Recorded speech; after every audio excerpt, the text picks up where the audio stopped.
resources function is one of the most unique areas in the workplace that continually reinvents itself and evolves to meet the ever-changing needs of businesses. And the evolution of HR from a personnel department handling payroll and employee records to the department managing talent and corporate culture is one of the most significant transformations that we've witnessed in the business world. With HR hitting its stride in the past decade and being propelled into the global spotlight because of the pandemic, the function has gained all the more credibility and respect, leading to its strategic role in helping guide companies. With that, hello and welcome to our special feature, ZingHR presents Purpose-Driven HR for Business Outcomation, partnered by ET Now, an engaging and comprehensive series that seeks to understand how ZingHR's Outcomation can aid people leaders to take a purpose-driven approach that intersects with corporate strategy to help boost business outcomes. And with that, I'd like to officially welcome our panel of eminent subject matter experts to give their thoughts on today's discussion, Disrupt or Get Disrupted. We have with us CHRO at Crompton Greaves Consumer Electricals, Dr. Prashant Nair, CEO of Randstad India, Vishwanath PS, and Vice President, Head of HR, Center of Excellence at Rebel Foods, Kamaljeet Singh. Gentlemen, thank you so much for taking the time to speak with us in studio. And Dr. Nair, if I could please kick off the conversation with you. I'd love your take on the typical telltale signs, be it political, economical, social, environmental, legal, or even technological for that matter, that typically indicate the need for an organization to re-architect, sir. What's happening in the world today is a combination of factors is affecting organizations. Sure. So in earlier world, we could actually draw a linear line between what's happened and what will happen. Mm-hmm. Today, that's not the case. Right. Because there are factors that affect in a non-linear way. And that is happening because a combination of factors like technology, social dimensions, geopolitical environment. For example, the Russian war in Ukraine is disrupted a whole lot of raw material prices around the world. Absolutely. Environment. I come from an organization which makes fans. And probably by having the El Nino probability will actually help us determine what's going to be the sale forecast for the next year. Mm-hmm. Now that's a direct impact of the environment. And all this is also impacting what I call the regulatory framework. Of course. The regulatory framework can be seen in India, can be seen across the world. For example, a ChatGPT versus NYT case that is going on. All this is affecting in a disproportionate way, and this is what I call disruption. Right. Because if it's happening in a linear way, that's not disruption. Disruption happens when change happens in an exponential way. Mm-hmm. And also when we fail to predict what's going to happen. So today's leadership, today's organizations, the management need to look at what's happening in the environment directly, indirectly, need to connect the dot. And unfortunately for us, there is no science for that. It's a combination of science, art, data, intuition that helps us actually predict or probably predict what's going to happen, and that's going to have an impact on each one of us. Well, Dr. Nair, I want to build on some of your observations and pose my next question to you, Vishwanath, because an often overused term is new normal, but that is increasingly in conversation being replaced by the term next new. Mm-hmm. So how does disruption typically factor into adapting to that next new? Because it requires some element of responding to the present while also being able to anticipate the future. Well, I think that's a great question, and when I look at it, what is changing in the whole in the world of work, and now we are talking about the future of work, which is all about flexibility and also adaptability. Absolutely. Right? And if you were to also look at what's happening across the world, talent is becoming more and more scarce. Talent is becoming borderless, so you can do work across geographies. Sure. You are also seeing, the Gen Z and the new generation of millennials coming into the workforce requiring very different kind of privileges. Absolutely. And everybody is now talking about experience. It's no longer about a 9-to-5 job. Right. So when all this is happening, I think the new normal is being redefined every time.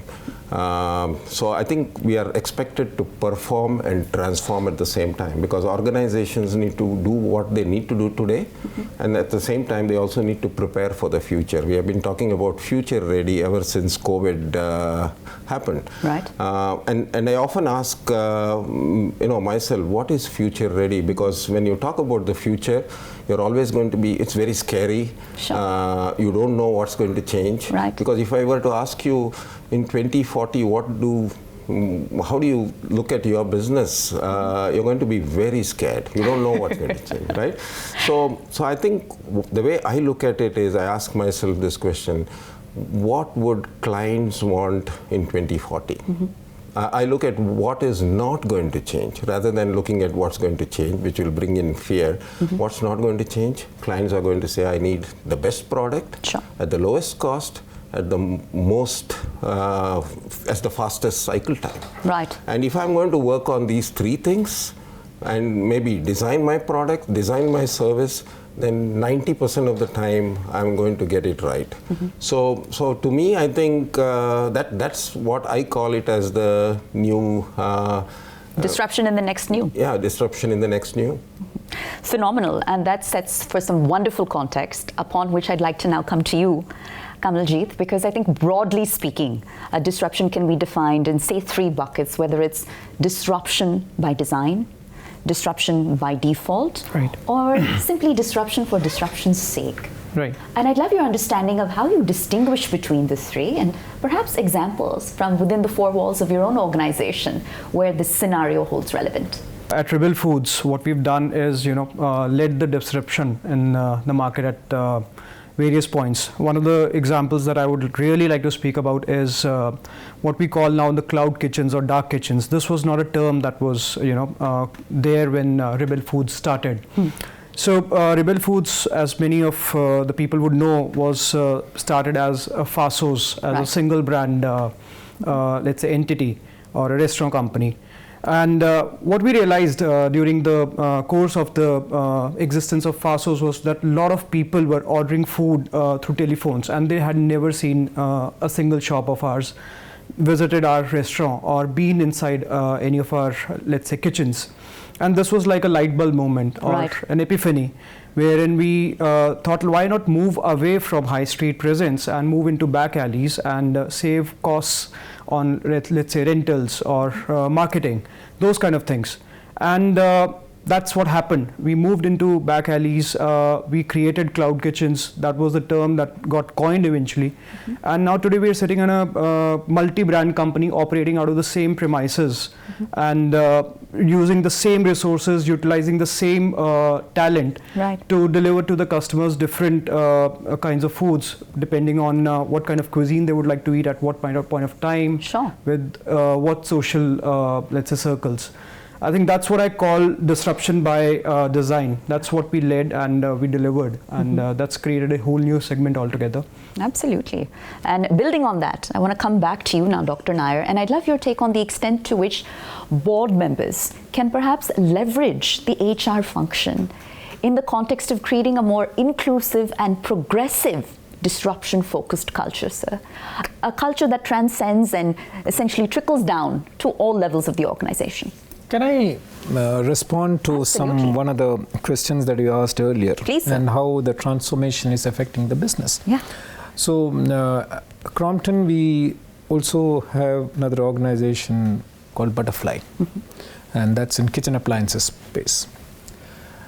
Given the social structure and social flavor is changing, the kitchen has moved from a pure functional room into a recreational, or it's another room now. Yeah. Okay. So the entire kitchen appliances market is undergone a huge change. Sure.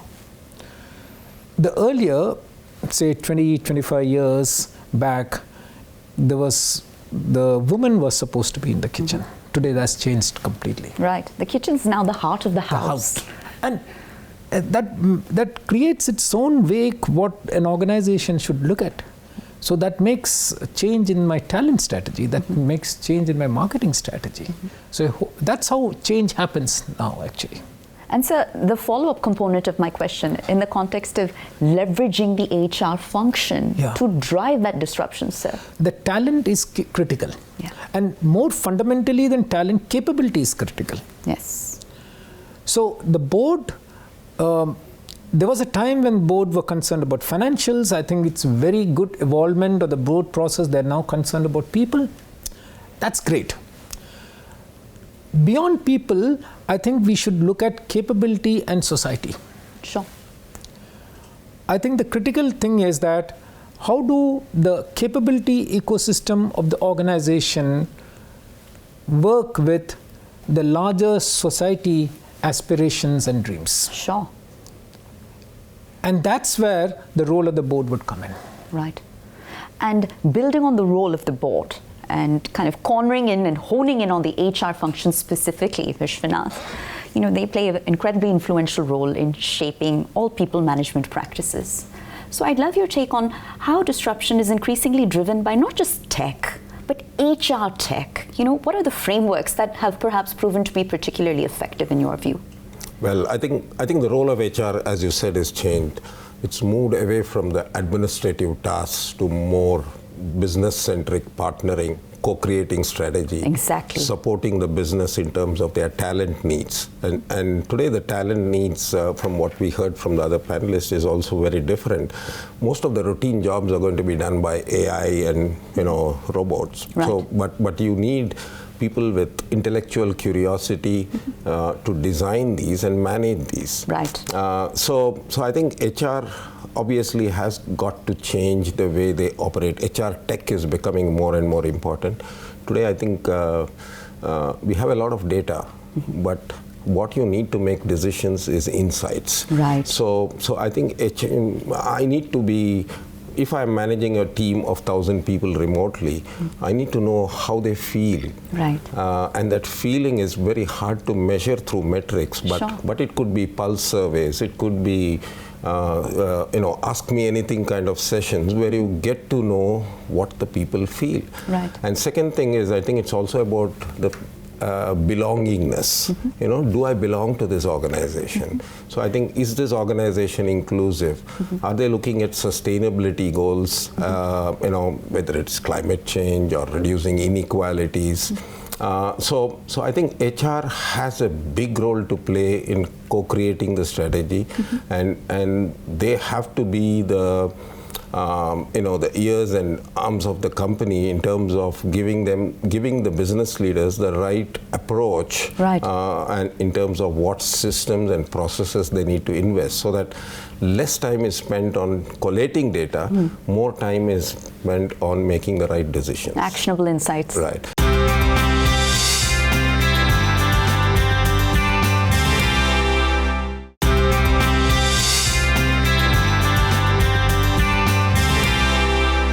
Coming to you now, Kamaljeet, speaking of the fact that no two employees are alike, I think that makes the role of the CHRO all the more challenging, right? And do you believe that we need frameworks that not just encourage disruption, encourage employees to anticipate disruption, but essentially formally incentivize them for staying ahead of the curve?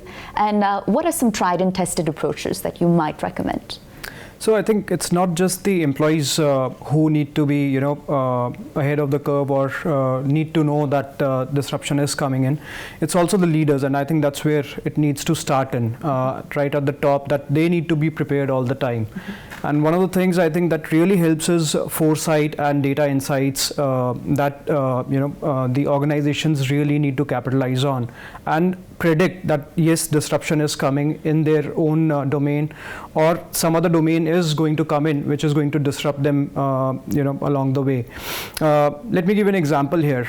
We all hail cabs, or we all used to hail cabs. We would wave down the road and we would call for a taxi. Right. That's how it used to be, but along came Uber and Ola, and it changed the entire ecosystem. And what happened at that time was basically none of us as consumers were also prepared. None of the people who are working in Uber and Ola now would have envisioned that they would be creating these platforms which would help them secure jobs or whatever we want to call it right now.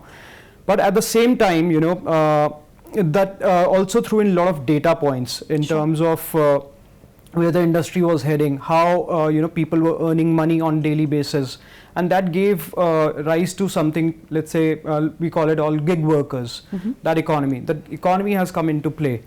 And now the leaders in other industries are also taking advantage of this gig economy that exists. Right. For example, at Rebel Foods, we take advantage of gig workers because we need riders to deliver food. Yes. And we never thought that it would be so essential for us to, make that difference, or Right. it would be so essential for us to, go to the next level of our business. And that's where we were prepared. We knew that this data exists. We knew that this kind of economy is coming in. We knew that people are ready to work as daily wage workers, but not really in the let's say traditional sense of way. And that's where that insight or being prepared for the change Right. was something that we kind of built upon, and we went along with the flow, and not just went along with the flow, but created a whole economy for ourselves internally. Phenomenal. It's a wonderful example and very relatable for all of us. And coming to you now, Dr. Nair, one of the drawbacks or perhaps the blessings of disruption is that a lot of things start to bubble to the surface, whether it is structural gaps in the organization, the need for the talent pool to upskill and reskill. But then again, it becomes a question of anticipation, because if you anticipate those gaps, you can better address them, right? So, sir, what is the key to having that foresight ultimately? I think what drives organizations through this process of disruption is the clarity of purpose. Sure. And that's a board agenda. Okay. That's a leadership. For example, in Crompton, we define our purpose as enriching lives for generations with smart and responsible solutions. Sure. Now, every element of change and every decision that you need to take needs to be seen whether I'm enabling that purpose or not. Right. It be sustainability, it be talent. I think that is the pole star for organizations which can align a whole lot of things that they do, including talent strategy, Sure. including skilling, including reskilling. The other important aspect is, does this give me outcomes? Does this give me results that I want Right. for the larger stakeholder? So one, you have purpose, the other you have outcomes, and this needs to be done keeping in mind what your values are or what your principles are. Sure. So, these things cannot change. These things don't change over time. Like purpose and principles or values don't change. They don't. And they should not change. The fundamental values, why we go to work, organizations should not change. And if I put those things in perspective, I think the skilling becomes an important thing, but can be derived from this. And in organizations, there would always be people who are already ready now, and there would also be people who are not ready. So most of the organizations bucket people in these two categories and help those people who are not ready to actually move up the curve. Right. So that they are ready. Yeah. And it's not just about functional skills, it's also about behavioral skills, it's about leadership skills, it's about creating curiosity. I think my colleague mentioned curiosity as a very important element. Because, like I said, data is there everywhere. The key is, how do I use the data? Sure. The other fundamental thing that I'm seeing here is, we've all learned the plan, do, check, act cycle, right? And that helped organizations for long. But in the context of change and disruption that we are seeing, I think that needs to change a bit. And I've coined a term, which is, one is hustle, act, fail, and learn. And that can drive organizations because we need to act without having full information. Right. And if you act without full information, probably you'll fail. But you need to learn and act again. Thank you for sharing that, Dr. Nair. And by way of closing comments, and I pose this question to our entire panel, I'm going to start with you, Vishwanath. Disruption seems to be as much an art as a science, but there is that common trap of disrupting for disruption's sake, right? I'd love your take on how that's to be avoided and the pitfalls of doing so. I think as much as we eye it all through the lens of optimism, we need to understand the dark side of the same. I was in a change management class recently, and they asked me to stand in front of another person, ask that person to observe me, and then they told me to turn around and make some changes in myself. I took my pen, put it in a different place. I changed my hairstyle. I wear spectacles, and then they asked me to turn back, and then told that person, "Hey, can you identify those changes this person made?" Sure. He did most of them, and then we thought the exercise was over, and then we got back. But then I took the pen back, put it in the original place. I removed my spectacle, because those are things which I'm not used to. Right. So it taught me a big lesson that you don't do change for the sake of change. Right. But you do it for change. Change has to stick. Mm-hmm. Right. So that taught me a big lesson that again, when it comes to disruption, sometimes you do things just because you think that you're going to disrupt, but it's going to be counterintuitive. It's going to really hurt you, cost money, and then maybe that's not the right change you want to. So I think we have to be very clear about what we want to disrupt, and the how has to be determined. Mm-hmm. And to me, that's important. Just for that previous question, if I may respond, I think because I come from the largest recruitment company in the world, what we are seeing is a big shift from education qualifications to skills. Right. So skills are becoming more important. So people are now hiring for skills.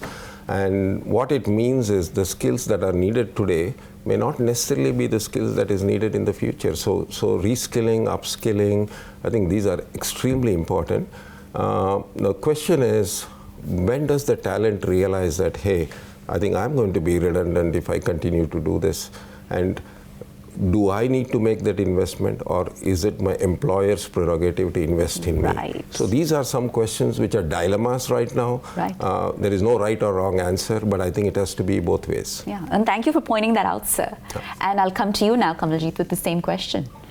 Yep, I think when it comes to disruption for the sake of disruption, I think it's what Vishwanath said here was absolutely right. Like, you need to start with what you're going to achieve, the outcome of that. Otherwise, it's a waste of resources. A lot of talent gets wasted. There are internal conflicts which kind of creep up within the organizations, and people are in general confused. Where's the organization heading? Exactly. So yeah, I mean, and a classic example which I read or had a chance to go through as a case study during my B school was when Coke came out with the new Coke in 1980s sometime, and they changed their flavor to respond to Pepsi without accounting for what the consumer was looking at it. And they had a huge backlash, and they had to revert to the classic Coca-Cola within 79 days. I mean, look at the amount of resources that would have gone in creating that supply chain, distribution network, marketing, and everything, just down the drain, because they were just disrupting without, I think, the end goal in mind at that time, following into a competitor's den probably. Mm-hmm. Yeah. Wonderful example, wonderful. And coming to you now, I'll give you the last word, Dr. Nair. Thanks. I think any disruption has to be led by the purpose. Why are we doing it? Right. And recently we saw an example of a food aggregator trying to do something and had to reverse it, right? The why was not clear, according to me. The second aspect that leaders need to understand is, when we talk organization getting disrupted, please understand, if there are 1,000 employees, there are 1,000 disruption cycles taking place. Sure. Okay. So each individual is going through a disruption cycle of his or her own. Right. How do we account for that? And how do we get that aligned with the larger purpose is the question. And I like to end with saying that when we go through disruption and we actually lead the disruption, there was a time when they say that the survival of the fittest, it became survival of the fastest. Sure. But I think in the next new, like you defined, it will be survival of the happiest. So can we create organizations of happy people? And I think therein lies how we manage disruption. Well, sir, I believe that makes for a wonderful note upon which to close. Dr. Nair, Vishwanath, Kamalji, thank you so much for taking the time to speak with us in studio and for sharing such a rich range of insights. We wish you all the continued success. Thank you. Thank you. Thank you. Thanks. And with that, our special feature, ZingHR presents Purpose-Driven HR for Business Outcomation, partnered by ET, now comes to a close. I'm Pooja Jain signing off. Thanks for watching.